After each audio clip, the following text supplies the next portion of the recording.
Well, what I do specifically in my work, the editor of all our bulletin inserts, our Life Day Journal, all the booklets, brochures, pretty much everything that comes out of National Lutherans for Life comes through me in that sense. I also do video editing and things like that on a smaller scale than what you all do, but we do our own little in-house things too as well.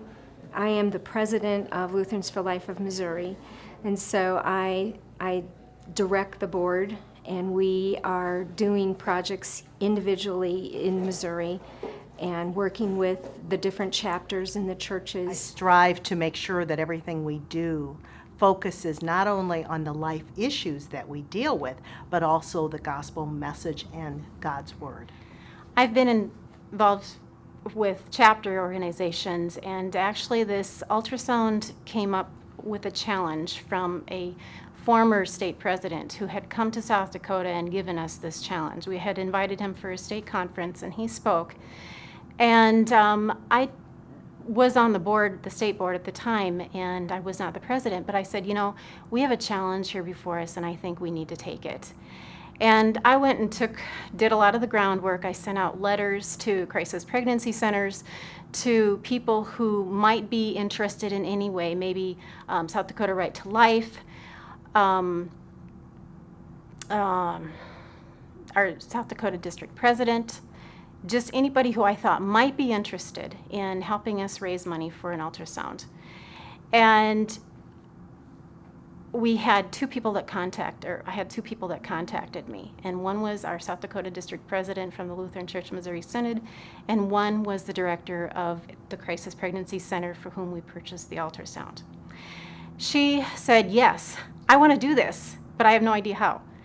And the district president said, we can do this. And then we had a meeting.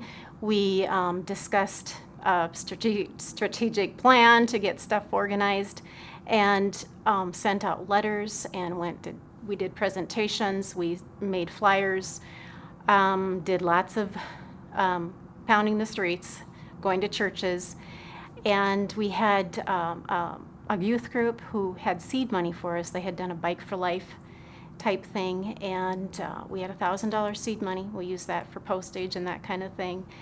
And we had a challenge before us. Our district president said, well, you need $25,000 to purchase an ultrasound. You're going to have expenses. Let's go for $35,000. We had launched it in January. By September of that same year, we were able to raise $45,000. And my motto had always been, if God's in it, it will happen. And it was God's will. And it's been going on ever since. We have a certain pastor who helped us along with that fundraiser. He rode 100 miles in a Bike for Life that he organized and raised $10,000 alone. And he has done that just about every year, because we keep up with the insurance and the medical needs, because we helped him set up as a medical facility. And it's just been exciting. My husband and I have been part of the Bike for Life itself a couple times, and it's fun. People come out, and just because there's something tangible that they can do to support God's gift of life. I work with the legal aspects primarily through the Foundation for Moral Law, and our foundation was established by Alabama Chief Justice Roy Moore shortly after the Ten Commandments issue in Alabama. And we believe that God's law is definitely relevant to our legal system today. God's law is summarized with the Ten Commandments, but also throughout God's Word and His natural law as well. But when we look to this decision, Roe versus Wade in 1973, I don't know if there has ever been a decision of the Supreme Court that had less foundation in the U.S. Constitution than did that decision. The Constitution does not mention abortion, and Justice Blackmun in that decision recognizes this, but he says that certain rights in the Bill of Rights have emanations that form penumbras, and those are a bunch of big words that I think he assumed nobody'd bother looking up, but essentially he's saying that we see all these emanations flowing out of the Constitution, and they form these little shadows or auras called privacy, and within that word privacy, which is not found in the Constitution either, we have this idea of the right to decide whether to have children, and that means retroactively the right to terminate the lives of one's children if they're not yet born. It's a decision that has no founding in the Constitution, but Justice Blackmun made that decision for a 7-2 majority in the court. Justice Rehnquist and Justice White wrote strong dissents in that particular case.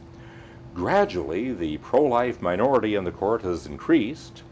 In Akron, for example, it increased to 6-3, and then to the Thornbury decision when Justice Berger dissented 5-4.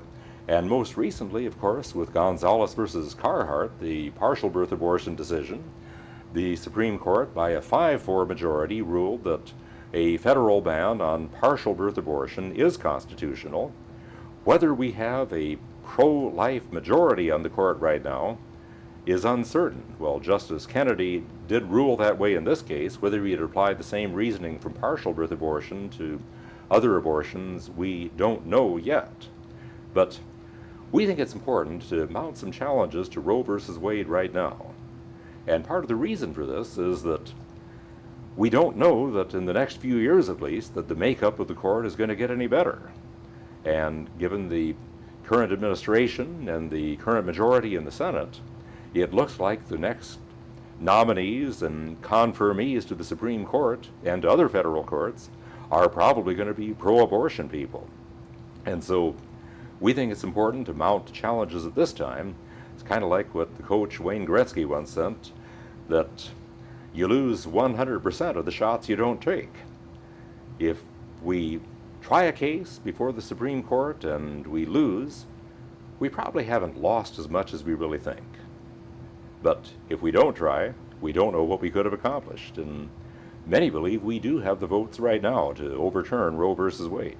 I've been involved in Lutherans For Life for many years and on the board for the last 2 years. So it's wonderful to work in that capacity, helping influence nationally people. But here locally, I've been involved at the seminary and in high school level, starting a Teens for Life group and helping many, many young people embrace the life issues and be involved in the life arena.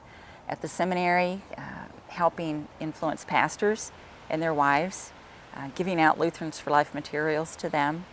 Even when I come across men and women who are post-abortive, who carry that burden, being able to apply the gospel to them, that maybe for the first time they've heard that Jesus forgives us sin as well.